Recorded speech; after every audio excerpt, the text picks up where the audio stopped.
လာမှာတော်တော်ဆိုးရဲ့နော်တောင်ကြီးနီးမှာဆိုရင်လားလူပေးကြပါလို့ဇီရကြီးတို့ကေလာတို့နော်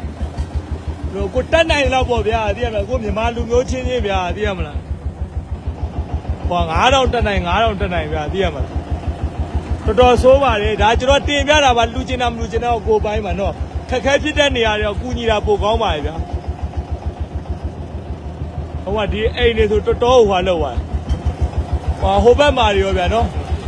ကျွန်တော်ဒီမှာအသက်ဆုံးရှုံးတဲ့သူတွေများရယ်နော်ဒီကေရာဇီယာကြီးဒီနာဥစ္စာမှာအုတ်ကြီးဟွာတော့ကျွန်တော်ဟွာတော့အယောက်40ကျော်ရယ်နော်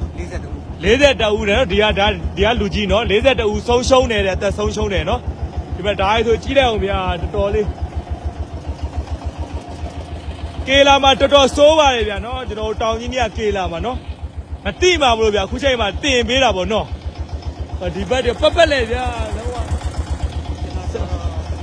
ဆုံးရှုံးနေဗျာဟုတ်မယ်ဟိုမှာရှိအိမ်ကြီးတွေဆိုတော့အကုန်ပြိုးပြီးတော့မှပေါ့စီထဲမှာလည်းပန်းနာကိုချက်ပေးတယ်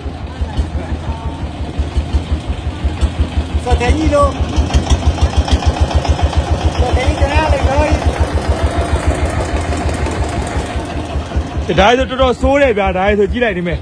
ဒါဆိုလုံးဝကိုပဲလဲဟွာဘလို့မှပြန်လုံးလို့မရတော့နော်တဆုံးရှုံးတဲ့သူတွေဒီဘက်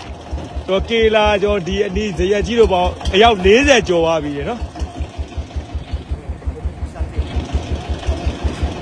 တော်လေးဗျာဒီမဲ့ဒါဆိုလို့ရင်တချို့သူတွေဆိုဆုံးရှုံးတယ်အိမ်အောက်ပြီးသွားရေမုန်းတယ်အဲ့လိုမျိုးဖြစ်ကြပေါ့